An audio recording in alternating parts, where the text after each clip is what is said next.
This is Keith Hillerton, Cops Corrections Videos. We all know what the problem is today in law enforcement, whether we're speaking corrections or whether we're speaking police work. The problem is staff and staffing. The problem is getting and retaining officers. We're losing officers, particularly in corrections, at an unprecedented rate in the state of Wisconsin. Now, there's numerous reasons for that. We can blame it on Act 10, the loss of the union. We can blame it on any number of things.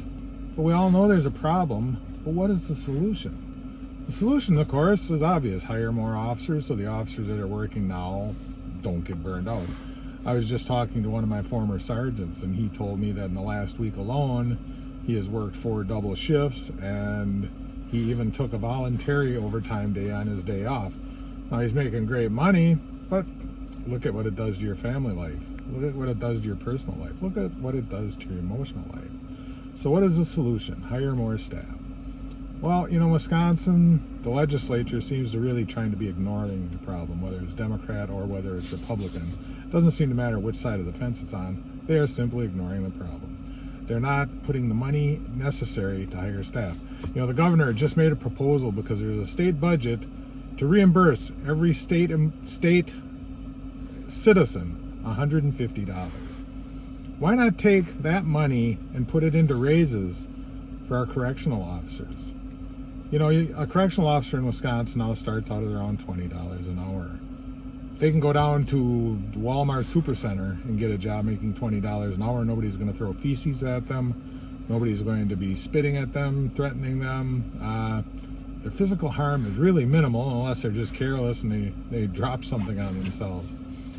So we need to make sure that we give our workers what they deserve and make sure that the pay is there for them. I was talking to one of the captains that I used to work with. In fact, he's the only captain that I know that's still working from when I was working at a particular institution. And he told me that people are leaving there on an unprecedented rate. Some of the people he told me were leaving, I can remember when these people started. And yeah, that was maybe 20, 25 years ago now. But these people aren't even 50 years old yet, and they're considering retiring. Now, they're not going to be old enough to collect their pension. They're going to have the time, but they don't have the age. So they're just going to get out, and they're going to freeze their pension and work another job until it comes time that they can collect their pension. Well, unfortunately, that means that they are losing good, seasoned senior staff. So again, what is the solution to this problem? Better pay. Another solution is rewarding those who've worked there. Instead of giving a $5,000 bonus to new hires, why don't they give a $5,000 bonus to the people that are still working there now? Why don't they give them the recognition? Give them a pizza party. Big freaking deal. So they go down to Domino's and they get the 2 for $10 deals and buy a couple dozen pizzas. And that's supposed to say, oh, I really appreciate you. I really value you. Well, I'm sorry. To me, that's a slap in the face. If you want to show someone you value them through their pay. Value them through their benefits.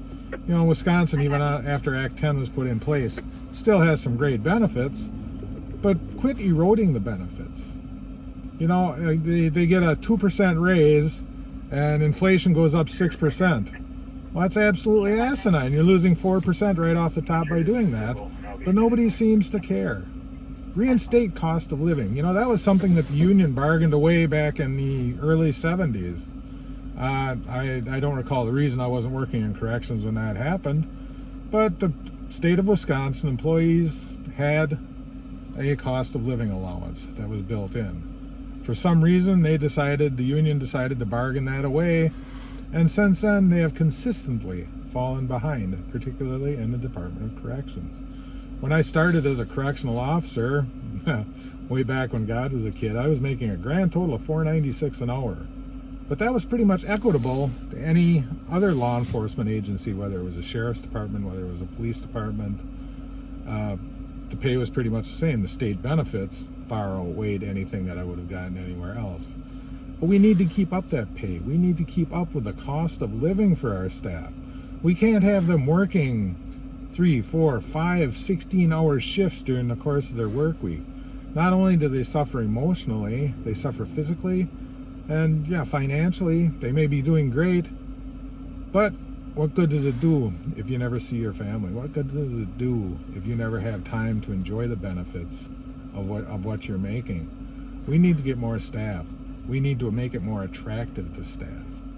You know, there's a lot of negativity about corrections in particular. There's a lot of negativity about police work, particularly in the media these days. We need to stress the positives of being a police officer. We need to stress the positives of working in corrections. There are a lot of positives out there. We just need to look for them. We need to stress them. And that's what we need to focus on. So hopefully somebody will listen and they will say, you know, time to take our head out of our butts in Madison and start paying people what they're worth. Start giving people financial remuneration for what they're worth and start realizing what people really are worth. Until next time, this is Keith Helwig from Cops Corrections. Stay safe and watch your back.